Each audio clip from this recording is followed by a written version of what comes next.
Welcome to GovCast. I'm Ross John Fortuné. Recently, at Sea Air Space 2025, I spoke to Alan Hope, the head of the Mission Development Branch of the Space Systems Development Division at the Naval Research Laboratory. He and I talked about the PROTEUS Maritime Domain Awareness Program, which has evolved from a branch process system to a streaming one capable of handling 800 million data points daily, processing data in under 1 minute. You'll hear our conversation about how the system integrates AI for real-time imaging for agencies like the Coast Guard, NOAA, and for the military services. So I want to talk about successes of PROTEUS and essentially give some background on what the program is and what does it do for domain awareness.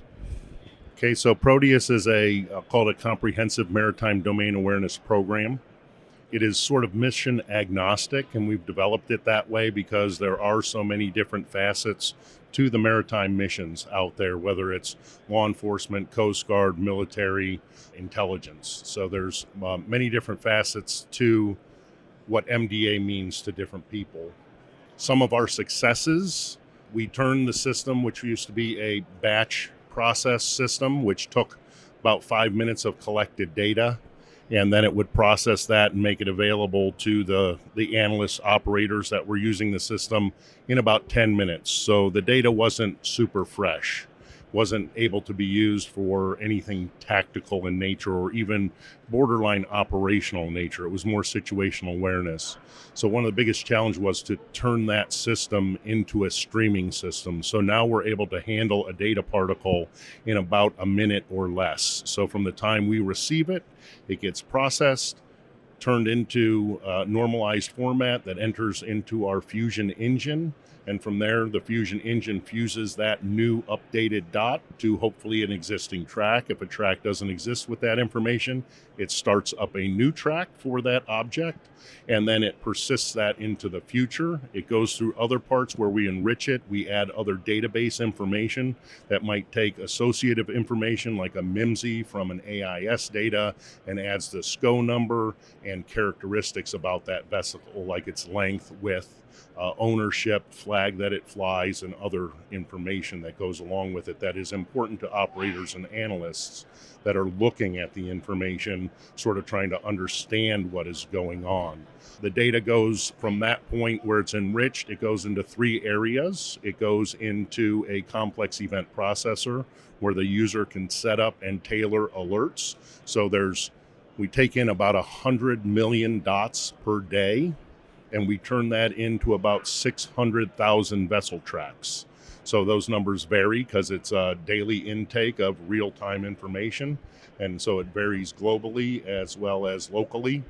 We do take in all that information. We have the ability to scale it up from those levels. We're looking at taking in a new source that's going to put us at about 800 million dots a day, and be able to handle that all the way through the system streaming and do that in all under about a minute. Get that information out to the end users.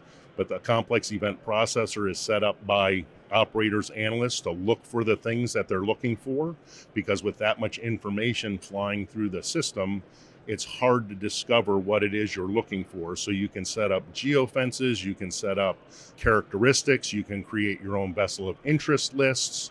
You can do all of those things, and the system will kick your chair, I call it, to wake up the analyst and say, what you told me to watch for has just occurred. That information also goes in real time. If you're using the PROTEUS workbench, it goes to an active display where it is being displayed with the latest update and the track heads on your monitor, so you can be viewing that at the same time. And it also goes into a database where it can be looked at for later discovery and analysis, deeper analysis. If you do find a vessel that's doing something now and you're wondering and curious about where did that vessel come from, you're able to pull that information up from the past and discover where that vessel has been and other things that has done. There's a lot to unpack there, but first I'll just ask about the sort of impact of speeding up decision making for operators, because I know you talked about the notion of cutting down that time so much so that things can be done in real time. I'm guessing a dashboard. You talked about a monitor, having things to individual workstations. So first I want to ask about the decision making and how that speed helps the operators and what kind of feedback you've heard? And then secondly, what's the kind of dashboard decision-making situation? Okay. Well, the dashboard, you can view all of this in real time. You can focus in on a part of the world, and as it's updated, you see those updates within approximately a minute, right, from when that update occurred into the system. And that's the streaming nature of the system. Why is that important? If you're always playing Monday morning quarterback and looking at the past, you can't always stop what's about to happen. So the goal is to make it operationally relevant so that those decision makers can decide to act upon the information that they're seeing. Let's say a vessel enters a marine sanctuary, it is believed to be fishing. NOAA law enforcement has to get to interdict that vessel while it is doing that bad behavior, because if they go catch them later, they can scuttle their take, they can deny they were ever there, they might have turned off their AIS while they were in that zone. So all of those things are important to being able to get after the problem in near real time. Militarily, obviously, operational tactical needs drive us to the near real time. And then there's a lot of other agencies that are interested, like I said, mentioned NOAA, United States Coast Guard.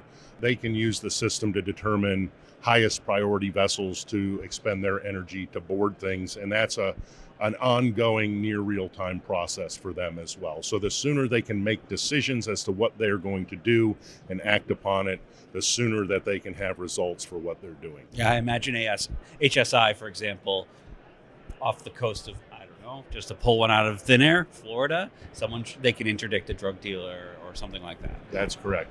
Talk me through the process of pilot programming this a few years ago to actual use in applications for HSI, NOAA, Coast Guard, that kind of thing. So the system has long roots. It goes back to 2003, post 9/11, when it was determined that there was a potential asymmetric threat from adversaries post 9/11, where they were worried about tracking all of the commercial vessels as well as the military vessels. That was the origins of the program. It was developed through several JCTDs and other programs that added more capabilities, more analytics to the system so that the operators and analysts could do more with the data that the system had. It increased as computer technology increased. The first versions of this ran at 3-hour batch intervals. So we collected data for 3 hours, processed it for 3 hours, and then it was available to the end consumer in 6 hours.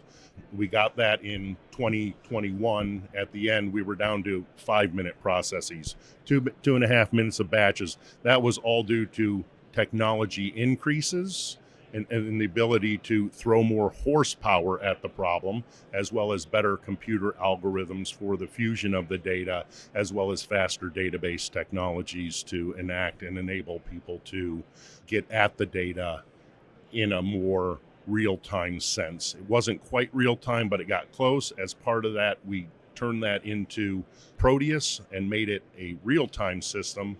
We had a beta program for that where we involved law enforcement and other agencies to evaluate its efficacy. Was the second largest cocaine seizure. PROTEUS was used by that law enforcement agency, CBP, Customs and Border Protection. It was a ship that came into the port of Baltimore, and PROTEUS was used in addition to a whole host of other things that law enforcement uses to detect the rendezvous at sea with an unknown vessel of that commercial vessel that was coming into port. It gave them the impetus to go and board it, and it led to the second largest maritime seizure at that time in 2019. Of cocaine coming into the United States. Pretty big success, I would say. That was a big success. In terms of operational use, we're still looking for an operational partner to sponsor the system for the day-to-day use and allow the data. I'm the Naval Research Laboratory. As I tell people, my middle name is Research. Our job is to solve the hard problems, and MDA is a continuing, ongoing hard problem. I've been working this issue since 2010. Approximately, and there's never been a dull day. There are always new behaviors coming online, new sensors that are being deployed to track things in new, exciting ways. To bring that in effectively and handle the information at speed and make it make sense to the end user takes a lot of work. And that's what we're doing at the Naval Research Laboratory, is we're putting that picture together. We have over 200 users of our current PROTEUS system. It is an enterprise cloud-based system, so you access it via the internet. You don't need any special tools, just a web browser. You get a login from us with multi-factor authentication, so we can verify you are who you say you are each time you log in, just like your bank account does when you want to get at your money. If you want Never trust, always verify, I'm guessing, that's as the DoD wants everyone to do. That's correct. And so we do that. We have about 200 users. Some of them are more regular than others, and they're using it for various sets of missions amongst United States Coast Guard, NOAA law enforcement, NOAA marine protection, and other areas. You talked about how, obviously the Naval Research is doing research. So is there a notion of scaling this, of updating it? How do you make PROTEUS work more? And I guess, how do you sell it to more agencies and more places for marine domain awareness? So at NRL, we are a 100% working capital fund. So other people's problems have to become our problems with their funding for us to solve them. So we've been able to get enough customers over the years to continually update, modify, and upgrade to current capabilities. And the latest work we've been adding to it is applying artificial intelligence and machine learning technologies, especially for GeoInt processing or imagery processing, so that we can bring those data into the system, which are important to the mission because they can be dark targets. They're not necessarily behaving by the rules everybody else is. They turn off their AIS, they spoof their AIS, but it's hard to hide from a picture. But it's also difficult to associate a picture of a vessel if you don't have other characteristics about it already, to say that that picture goes with this historic track that we have under the hood. So we've been working with taking that problem outside of the system so that it is solved. It reaches into my system to understand what we are tracking already, looks at the geo information that's being produced in our unclassified version by commercial providers, and then it tries to associate those outside the loop and send it back in already pre-associated. If it's not associated with known tracks in the system, it comes in as a potential dark target, and it forms a new track that's from imagery analysis only. Yeah, it seems like there's a lot of chasing ghosts to a certain extent. That's right. And so to that end, how do you measure the success of this kind of known unknowns? I have a team of analysts that their job in their previous life for the military or other agencies was ship tracking. So they help make sure we stay honest and that the system is reporting true and accurate things. Tracking, if you go look at the system right now, we're tracking close to 600,000 objects. So how can we validate all of them? There is no truth set for us. We've been asked that question many times. How do you validate this? Well, you validate it against the things that you can know and that are well behaved, and you extrapolate that to some of the things that maybe aren't as well behaved or look different. And then we spend time investigating those things that look different, so we understand it. But we also have the user community. I liken PROTEUS and its predecessor S2A as a crowdsourced type of tool. Because it is an enterprise system, everybody's accessing the same information. Within PROTEUS, you can create your own communities. So you can be working collaboratively with another group that's on the other side of the country or the other side of the planet. You can form groups with them. You can give them access to the exact same screenshots and screens that you have developed and filtering that you have established. So instead of sending an email to somebody and saying, I found something that looks exciting, I think you should look at it, you can involve them in your mission space. You can pick up the phone and say, I added you to mission XYZ, go look at mission XYZ, and they're looking exactly at what you just did. They don't have to go in and recreate all those steps. That crowdsourcing also allows people to make informed user edits to the information they see. Since we're taking in data in an automated process and automatically pushing it out at speed, we don't have the ability to check every dot. We do some filtering of things that just don't go well together, and we'll form new tracks with that information, but we don't never ever drop that information from the system, because it could be the golden posit that was somebody erroneously or accidentally radiated something that they didn't intend to, and we caught it, so it shows up once and that's it.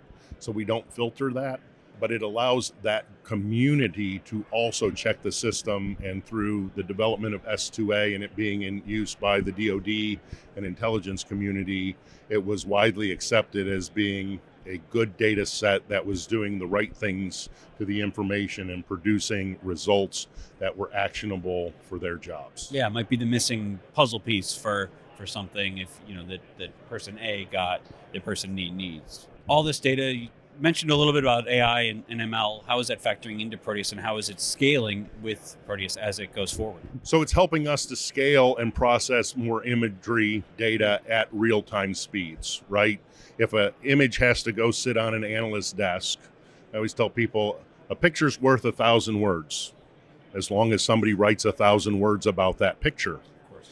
And so maritime objects, you have to have the picture, and the globe is 70% oceans, and vessels are very small in those oceans, and they move around continuously if they're doing their job, right? So they're never in the same place twice, and it's hard to capture them. So the ability to take in that data at speed, the geolocation part's easy, but identifying at least the class of vessel that it is by applying metrics with length and width, those are pretty easy to do with AI ML, but we're trying to get down into the what is that ship's name, or what is the class of ship that it is. Is it a cargo vessel? Is it a tanker? Is it a liquid natural gas tanker? What is it, so that we can add as much information, so when we bring it into the system, we do that. That's a major area we're applying AI ML. Another area is in the complex event processor, where we have trained it against phishing pattern behaviors. Government groups have put on these challenges where one was the IUU phishing challenge, illegal, unregulated, unreported phishing, which is a big problem, not for only our country, but other countries where folks come in and fish their waters illegally and take their country's resources away from them. So catching those people, so they had a challenge that was to develop algorithms to do that. We imported those algorithms, tailored them and modified them to work in our system. And so we're continually out there watching all the ship tracks and trying to identify ones that are exhibiting multiple types of phishing behavior, because they all look different. There's long line fishing, there's purse seine fishing, there's drift net fishing, there's all these different things, and they all have different characteristics. So the ability to apply those, we're using AI ML, because it doesn't ever match it perfectly in the same area. So it's not something you can just kind of watch for. There are zones where it happens, because we know where the fish go and move to, but the actual behavior of the vessels is different from day to day. So AI ML has allowed us to train that and then look for those basic parametrics that look like it, and we label them as such. Yeah, it seems like a really huge assist to the human analysts, of course. Always the integration. Correct. And like I said, those tools allow the analysts to set up those conditions and watch for them, and not just stare at the screen. They can go off and do further discovery. They can do those things that today we have to do with gray matter fusion. Their expertise, their ability to put together two things that they kind of know should go together, but the systems haven't figured out yet. And we're continually trying to incorporate those new methodologies into the system, so it does more and more, so the analyst can be the decision maker and validator of the information that the system has produced. Yeah, I imagine that's a huge step forward. Is there anything that we didn't talk about that you wanted to mention? Well, there's lots of other stuff we haven't talked about, but yeah, we only have so much time. Yeah, that's true. I don't want to keep you too long. I think I hit the highlights. Yeah, definitely. I'm Alan Hope. I'm a head of the Mission Development Branch at the United States Naval Research Laboratory. I am part of the Space Systems Development Division inside of the Naval Center for Space Technology. So my role and my group, my branch, is we do things with data. So we don't necessarily build systems, we build computer systems, computer software that's helping the end consumers make better sense out of the information that we're receiving, whether it's that imagery processing or ConOp development for new sensors that nobody's figured out how to utilize yet, so that we can maximize how we utilize that information to the benefit of the DoD, the Navy, the warfighter, and the federal government at large. Yeah, there's all this information, of course, and something I've talked to a lot of NatSec leaders about and Intel leaders. The human brain goes at 10 bits a second or something like that. Obviously we don't have the scalability that compute does, and obviously all that data, you got to process it. Yep. And we do space work, but a lot of the data we get comes from space-based systems, and as such, we understand how that information is produced, which is the first step in understanding how to further process it and exploit it to make better sense out of it. Yeah. And do that data enrichment layer so that we have additional information that's outside of the actual collection system, so that we can automatically fuse it before a human has to look at it. With proliferation of LEO systems, both commercially and within the DoD, there is going to be way too much information for people to look at anymore. They talk about needing more analysts, but those analysts are going to be needed to be handed a plate of food and not be handed a box of raw ingredients that they have to sort through and figure out what to do with. So that's what we're trying to do, is push the technology envelope with that and support the multiple users. Like I said, maritime domain awareness has so many facets to it, in terms of whether it's for environmental protection, law enforcement, smuggling, human smuggling, drug smuggling, illegal fishing.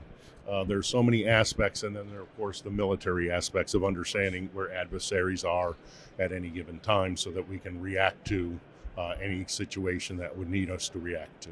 Yeah, I really like the cooking meal analogy, because that is the kind of thing. You can hand somebody a raw radish, it's probably not going to do a lot for them, but hand someone a meal, it's going to be a totally different thing. So, Alan, thanks so much for joining me. All right. Thank you for your time. Yes, thank you. GovCast, along with Cybercast and HealthCast, is a production of GovCIO Media and Research. For more podcasts and to check out the other shows, head to govciomedia.com.